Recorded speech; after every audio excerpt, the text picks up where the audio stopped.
Olá pessoal, tudo bom? Aqui é a Vicky do Chiclete de Letra e hoje eu venho com a resenha do livro O Mundo se Despedaça, do Chinua Achebe.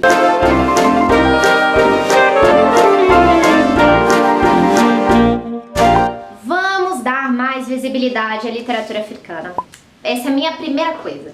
Olhe na sua estante e veja quantos escritores africanos ou histórias que se passam na África você já leu ou você tem. Eu aposto que quase nenhum. E isso é muito triste porque é uma literatura extremamente rica. Enfim, vamos falar sobre esse livro. Eu não sei se ele é mais publicado aqui no Brasil. Eu estudei ele na minha aula de literatura e eu fiquei apaixonada. Esse livro é maravilhoso. Esse livro traz uma carga cultural sensacional para quem lê. Mas eu acho que a editora que publicou no Brasil, como O Mundo se Despedaça, parou de publicar. Então, não sei. Bom, o Chinua Achebe é um cara que morreu recentemente, ele é da Nigéria, tá? E ele escreveu esse livro porque ele viu que todas as histórias sobre África, sobre colonialismo, etc., ou praticamente todas, as mais famosas pelo menos, são escritas por brancos europeus. Ou seja, os próprios africanos não têm a voz reconhecida para falar sobre a própria história. E ele resolveu escrever esse livro, principalmente depois do livro Heart of Darkness, tá? Eu não sei como é que é o título em português, mas esse livro ele foi acusado por muitos e muitos estudiosos negros de ser racista, tá? Fala palavras super péssimas, eu já li umas partes, é horrível, trata os africanos como selvagens e o Chinua queria simplesmente quebrar essa ideia de que os africanos são diferentes dos caucasianos, são diferentes dos europeus, são diferentes dos americanos. Queria expor uma outra história. Então a Chimamanda já fez uma palestra falando sobre o perigo de uma história única. Então ele resolveu falar a outra faceta da história africana, que é como era antes do colonialismo e depois do colonialismo. Esse livro foi escrito em 1950 e pouco, bem quando estava começando aquele processo de descolonização da África. Então, assim, o que aconteceu na África foi absurdo, entendeu? Porque, se vocês se lembram das aulas de história e tal, teve aquela conferência de Berlim, em que países europeus, que potências mundiais, se reuniram em Berlim para decidir como é que ficaria a cara da África. Eles resolveram dividir em territórios para evitar guerras entre si. Só que isso acabou gerando uma série de conflitos étnicos e culturais dentro da África, porque tribos foram separadas e tribos inimigas foram unidas. Você tem 2/3 do livro contando como é que era antes da chegada dos brancos e 1/3 final contando como foi depois. Sinceramente, a minha preferida é o começo, tá? Eu acho muito mais legal. Mas é chocante e se chama O Mundo se Despedaça porque o mundo que eles se conheciam, que os personagens conheciam, se despedaçou a partir do momento em que os europeus pisaram naquele continente. O aspecto mais importante desse livro é que o Chinua Achebe ele construiu toda uma sociedade onde tem religião, cultura, linguagem, tradições, para tirar esse senso de otherness, esse senso de que os africanos são menos evoluídos, ou que eles não tinham cultura, ou que eles não tinham uma sociedade. Porque uma visão internalizada racista de muitos brancos é a de que o continente africano não tinha nada, não tinha cultura, não tinha sociedade, não tinha nada, e tudo foi construído a partir da chegada dos brancos, o que é totalmente errôneo. Eles tinham toda uma cultura construída que os brancos simplesmente ignoraram e muitos continuam ignorando até hoje. Se passa num lugar onde ficaria a atual Nigéria, numa região chamada Igbo, num clã chamado Umofia. Conta a história de Okonkwo, ele vai ser nosso personagem principal. O Okonkwo, ele é o famoso herói trágico. Ele é um anti-herói, tá? Ele não é uma pessoa legal, ele é uma pessoa bastante problemática, mas ele é um personagem muito bem construído. Ele é um personagem com várias camadas que você consegue ver todos os aspectos da personalidade dele e tem várias coisas que vão definir quais vão ser as ações dele a partir do começo do livro. O Okonkwo era filho de um cara que ele se envergonha bastante porque o pai dele, ele era preguiçoso, ele devia dinheiro pra todo mundo, ele não fazia muito nada direito e Okonkwo morria de vergonha disso. E ele tem pânico e medo de se tornar que nem o pai. Então ele trabalha muito, ele se esforça muito e vira o cara mais importante da vila. Okonkwo acaba sendo um grande lutador, ele derrota um lutador lá chamado The Cat, logo no começo do livro. E o Okonkwo vira o mais importante da vila. Lá é presente poligamia, então ele tem 3 esposas, vários filhos, tá? E o Okonkwo, ele tem essa característica que ele é muito odioso às mulheres, ele é muito machista, ele é muito misógino.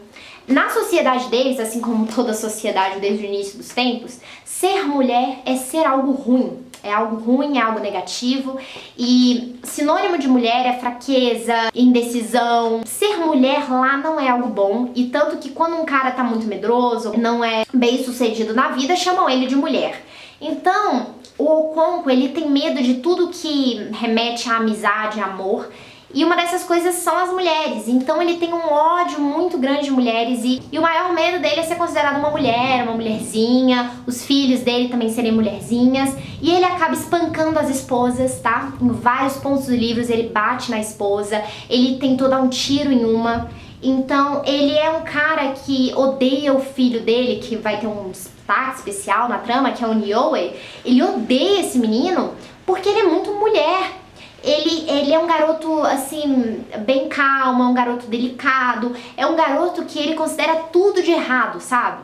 E também tem uma filha dele, que é Enzimes, alguma coisa assim, eu não lembro o nome, mas a filha dele que ele, por outro lado, gosta muito, é a preferida dele, só que ele deseja o tempo todo que essa filha, na verdade, fosse homem, porque ser mulher é algo ruim. Então ele gosta muito da filha, mas não gosta do fato dela ser mulher.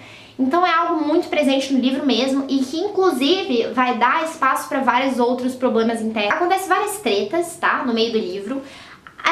O Okonkwo, ele comete vários erros, 3, aliás, e esses 3 erros vão acabar despedaçando a imagem dele, sabe?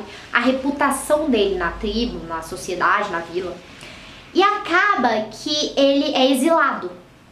Ele é exilado, vai para a cidade que ele nasceu, a cidade da mãe dele, é acolhido lá e etc. Vai com toda a família. E quando ele volta, os missionários brancos estão lá. Para quem não sabe, católicos brancos da Europa, eles vieram aqui pro Brasil, foram para a África, foram para as colônias espanholas, educar as pessoas, converter as pessoas para salvar almas. Porque na concepção deles, minhas cachorras estão lá. Na concepção desses católicos missionários, eles tinham que ir alcançar a maior quantidade de pessoas possíveis para salvar almas, para mandar todo mundo para o céu. E eles achavam que as tradições, as religiões deles, do pessoal das colônias, era totalmente errônea. E o certo era deles, entendeu? Então você vê os jesuítas no Brasil, você vê esses missionários na África, eles acabam desrespeitando a cultura deles, acabam fazendo um monte de treta, etc. E acabam impondo a cultura europeia lá em Umofia, que tinha toda uma sociedade a construir. O Okonkwo volta, ele acha tudo um absurdo e ele vê que as pessoas, tipo assim, várias pessoas estão se convertendo e ele vê o próprio filho se convertendo, o Nyoue, que eles já não gostavam, ele começa a odiar. Mas os missionários não são o foco do livro. O foco do livro é todos os problemas internos que aquela sociedade vive. É toda a construção que eles tinham que foi acabada, despedaçada a partir do momento em que os missionários chegaram, destruíram tudo e falaram: agora é Jesus. Entendeu? E pelo amor de Deus, eu não tô falando mal de religião nenhuma, tá? Eu só discordo de quererem impor pros outros uma religião. Acabou. É muito legal que tem várias histórias no meio do livro, várias lendas, várias fábulas, etc. Inclusive, eles têm uma lenda que era uma tartaruga que caiu do céu e o casco despedaçou, por isso que é daquele jeito, que tem uma igualzinha aqui no Brasil, sabe? E eu achei isso muito interessante. Olha, sobre o inglês, muito fácil, tá bom? Tem um glossário no final de alguns termos em Igbo, que é a linguagem, tá? Então é muito legal, aprendi várias palavras diferentes, tem um glossário aqui. Essa edição é maravilhosa, recomendo pra quem quiser ler inglês. O inglês é muito fácil, não se preocupem, é muito, muito, muito de boa, dá pra ler tranquilamente. Muita gente tem dificuldade com os nomes, porque são nomes que a gente não tá acostumado, mas também é muito fácil de gravar, não tem confusão nem nada. E também o final, só gostaria de advertir que é triste, mas é muito surpreendente, é irônico e é genial. Um dos melhores finais da literatura, não é à toa que isso virou um clássico moderno, porque esse livro é sensacional, tá? E eu recomendo pra todo mundo mesmo. Se você tiver interesse, por favor, procure. Things Fall Apart ou O Mundo Se Despedaça vai ganhar 5 chicletes, porque esse livro é maravilhoso. E só uma coisa também, tem muitas partes chocantes nesse livro, tá? Tem muitas coisas envolvendo bebês e mutilações e coisas horríveis. Então se você tiver um pouco de, sabe, toma cuidado. Mas enfim, 5 chicletes, merecidíssimo, tá? Um livro sensacional que você precisa ler agora. Bom, pessoal, espero muito que vocês tenham gostado. Se vocês já leram alguma coisa de literatura africana ou de algum escritor africano, me recomende aqui embaixo, me conta o que você achou do livro, se você quer ler. E muitos beijos. Tchau, tchau!